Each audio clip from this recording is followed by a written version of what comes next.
So today I'm going to talk to you about goal setting and why it's so important. If you're a business owner or you're starting up a business, you need to have goals. As a minimum, you need to have one-year goals. The subconscious mind, or the subconscious tool, if you will, not really a separate mind, it's just our tool. We use our subconscious mind to get results. All right? That's what the subconscious does. It gets results based on what our conscious mind tells it.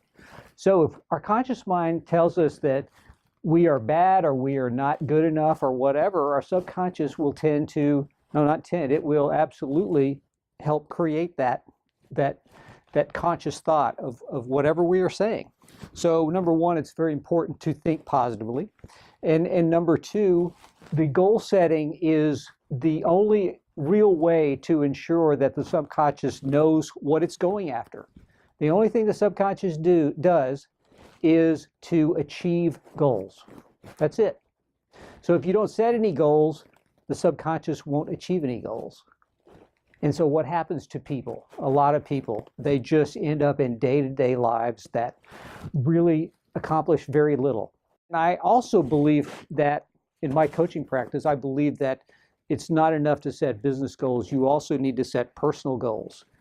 What about? Well, personal goals relating to relationships, personal goals relating to your spiritual life, personal goals relating to your health and fitness, and personal goals even relating to your fun and just enjoying life.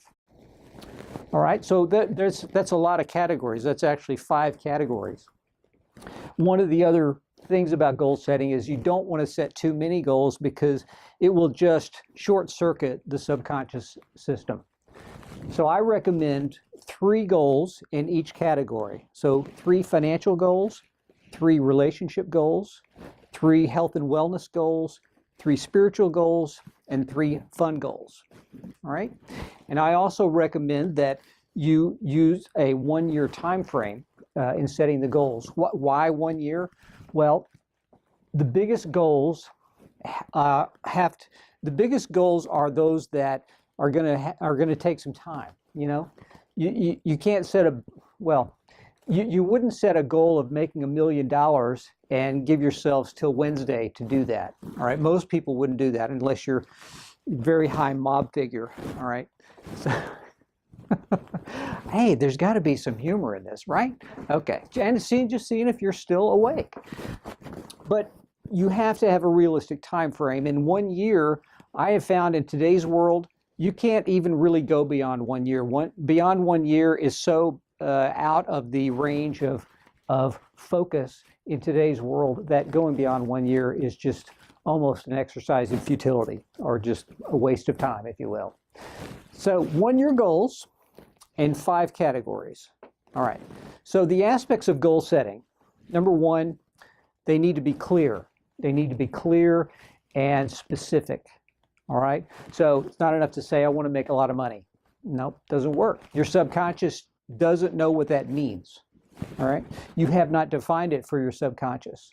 So you want to be very specific. I think in terms of net income. You can focus on revenues or sales if you want, but I highly encourage you to think in terms of not just sales, but net income as well, because the sales only get you as far as in the long run, as far as how much money you actually can take home. So net income goal is certainly one I would recommend. I would say the bigger the goal in terms of how pervasive it is across your business, the better. In other words, I might not say, well, we're only going to spend $50 a month in buying notepads, okay? That's not a goal that's really going to help in a significant way with your business. So get away from those kind of goals and focus on the bigger, important goals. All right, so that's financial.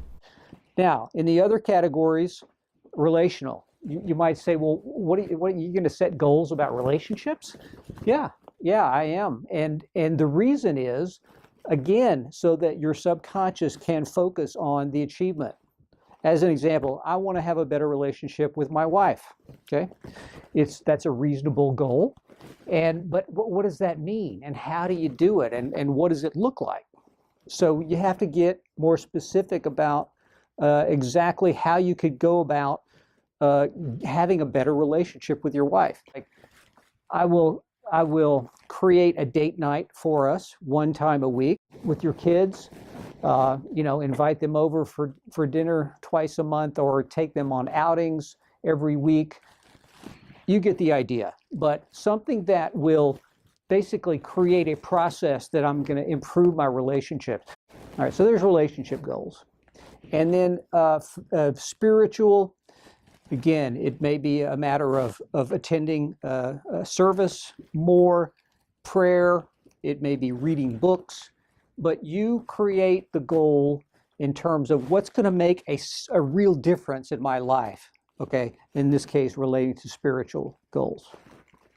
Health and wellness. I'm going to get healthier. No, that's not good enough. Or I'm going to lose weight, or I'm going to gain weight. Okay, none of that is specific enough, all right? I like to think in terms of, as opposed to gaining or losing weight, I like to think in terms of what is my ideal weight. So please create your health and wellness goals around a positive statement. So the fun goals might be related to, I'm going to go to 8 Cowboy games this year. All right. I'm a Dallas Cowboy fan, as I'm sure you're beginning to see. I am from Dallas, and so I have a sweet spot for the Cowboys. But whatever it is that makes you enjoy life, it could be reading books, it could be exercising, it could be going bowling, but something that you really enjoy. All right, something that improves your outlook on life. And again, I emphasize that you can't just ignore this kind of goal setting, because if you just fixated on the money, that's not a healthy, balanced life.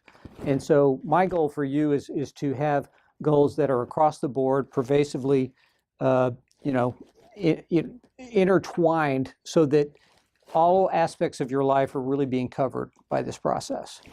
Yeah, in summary, I would like to emphasize that I believe it's important to actually physically write the goals down. I just think that it's a more powerful subconscious process, if writing versus typing in. I've heard that said many times. So I just like to write besides typing. But anyway, either way, get them on paper, and then get them in front of you. Put them on your refrigerator, put them on your bathroom mirror, put them somewhere that you're going to see them on a regular basis. Okay, very important to do that. You can't just make goals and then throw them on the shelf and then continue with that. You have to have a process to actually implement the goals.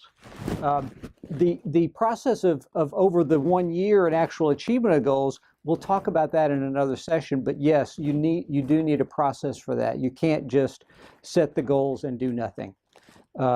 It's really a joint venture between you consciously making decisions and you're subconsciously trying to achieve goals. That coordinated process is what achieves big goals in the world, okay? And with that, I will summarize by saying that in our coaching program, we work with entrepreneurs to set these goals and to achieve huge results. So with that, I will close, and I wish you the best of success in your business or startup. Thank you.